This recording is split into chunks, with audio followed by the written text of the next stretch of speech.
Is there a man here who recognizes a shipmate by the name of Marlborough? He would be a man in his middle years, always smokes a cigarette. One man grunted a little, from a seat further along the aisle off to the right. He seemed to not care enough to actually speak or rise from the chair, though. Tobias and Dieter proceeded to walk over to him. Maestro walked into the tavern a little more and looked at Rysandria again. When she looked across at him, he looked away. She noticed him doing this since they first met. She was used to men behaving bizarrely around her, but never one to actually look nervous like this man did when he glanced at her.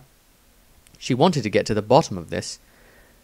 Maestro inched away from her and walked over towards Tordrad at the bar. The human trainee doctor was small by human standards, but he too was much larger than the halfling. They had looked at the man at the table and seen that his eyes were now closed again. Dieter shook the man's arm. "Are you all right? Perhaps I can help. I have medical knowledge." "Ah?" came the man's reply. "Bah, doctor, is it? Sod off.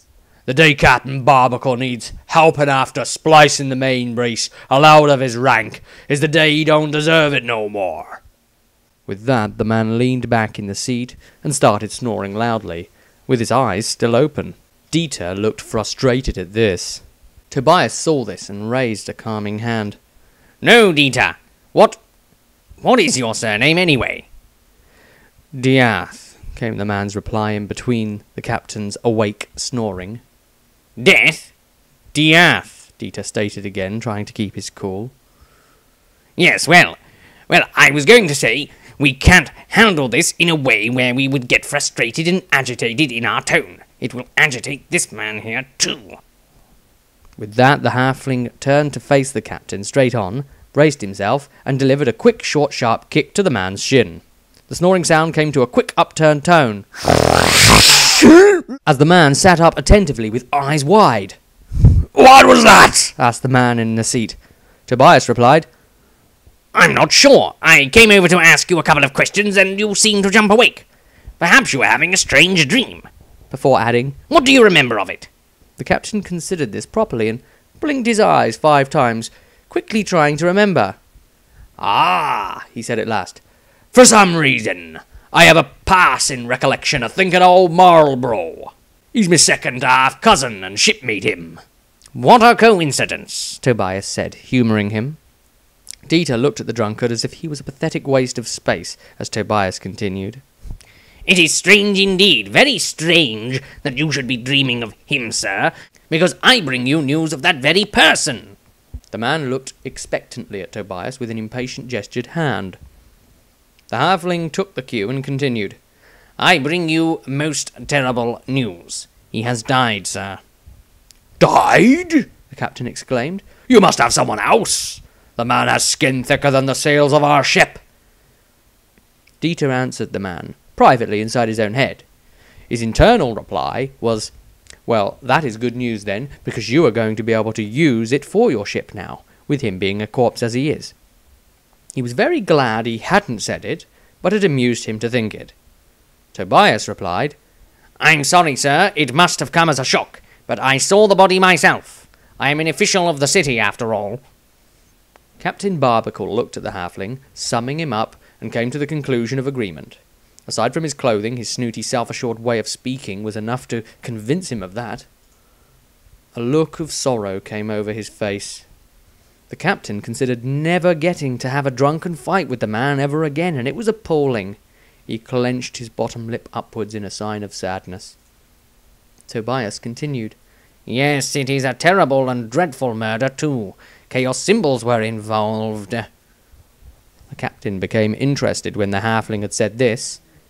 "Chaos, you say?" The halfling nodded.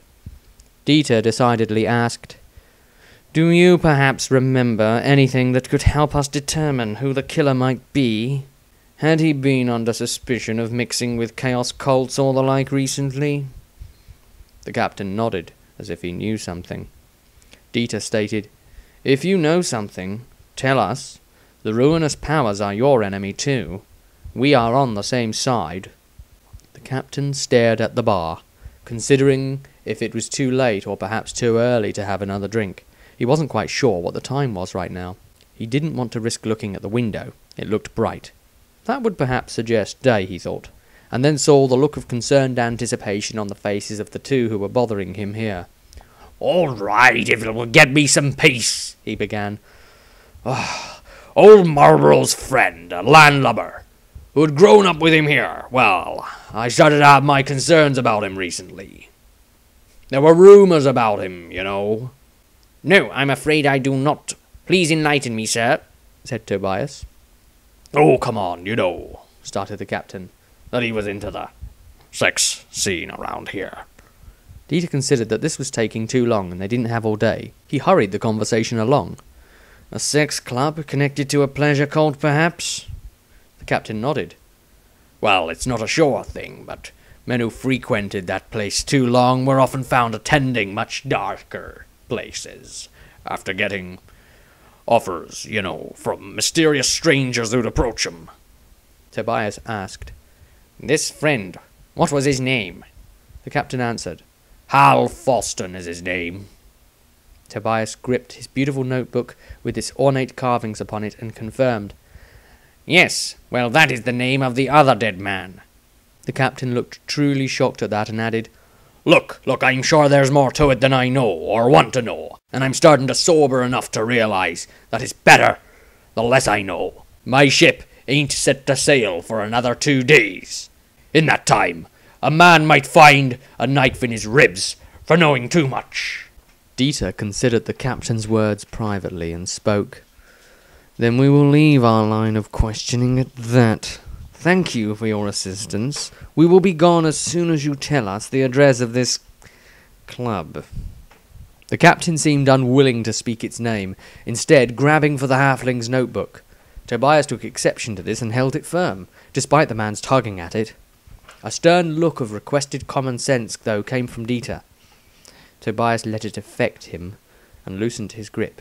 In truth, Dieter already knew the address of this club, but it wouldn't do, the others knowing that he knew of it, he assured himself. The captain wrote the address into the page as Tobias lamented his fine book being touched by such filthy, unwashed hands. As soon as the book was returned to him, they made their way to the door and called the others. Tordrad drank down his vodka in one and came outside to join them. Notes were compared, and the next destination was set. As soon as it was revealed that they were going to a potential strip bar, Dieter remained silent. Maestro had managed a quavering expression, and Rosandria looked horrified and stated that she would have to wait outside. Maestro agreed, and considered that he should do the same. Tordrad had cheered loudly and said something crude in Kislevite. Tobias sighed long and expressively. The walk took them quite some time. The middle of the day was looming up ahead of them already, but eventually they arrived at their destination. It had looked like any other building in the rundown area. That's because it kept that appearance to maintain its business being able to operate under the radar. Only those who wanted it would look hard enough to find it, and finding it was strictly word of mouth. Maestro reminded the group, "I don't want to go in here. I would rather delve into a tomb filled with Nehekaran bodies than enter here. No, if Rosandria can wait outside, so can I." Tordrad looked at him, questioning the man's masculinity. This one seemed to be a bit too concerned, even for a weakling like a wizard. As the group approached the door, a well-built man dressed in black, who had been stood outside, came over to meet them and asked, "What can I help you with?" Tordrad indicated a finger towards the door. The man shot him a glance that spoke of sarcasm. "All right," he started. "Only nobles may enter here.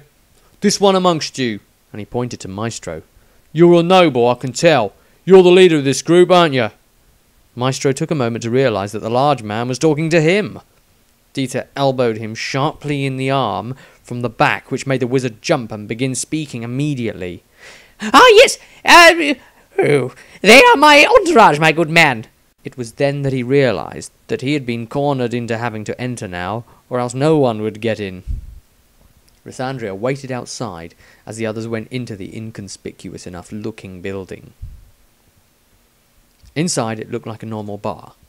They could see the interior was dimly lit, with red and white lighting barely giving indication of the floor space around them. There were too many shadows in the club for Tordrad's liking. Dieter led the way, taking the initiative to move over to the coat depository cupboard. He began looking through the coats at once. Tobias looked around and noticed that there were quite a number of people in there, more than he expected at this time of day. They were busy with discussions amongst themselves, card and rune stone games, or just leaning back and listening to the weak, wobbling, skinny woman singing softly on a tiny makeshift stage to the left of the bar. Her clothes looked dirty and ragged, as if she'd been dragged here straight from a kitchen somewhere and made to sing for them. Maestro doubted that this could be the case, though. Tobias understood Dieter's idea and helped him in his search of the coats. Maestro didn't even care. He was more concerned with what was going on around him. Tordrad kept his eyes fixed on one place, a section of wall with nobody in his line of sight, but it was a spot that his peripheral vision could perceive the rest of the club from on both sides, just not with any great detail.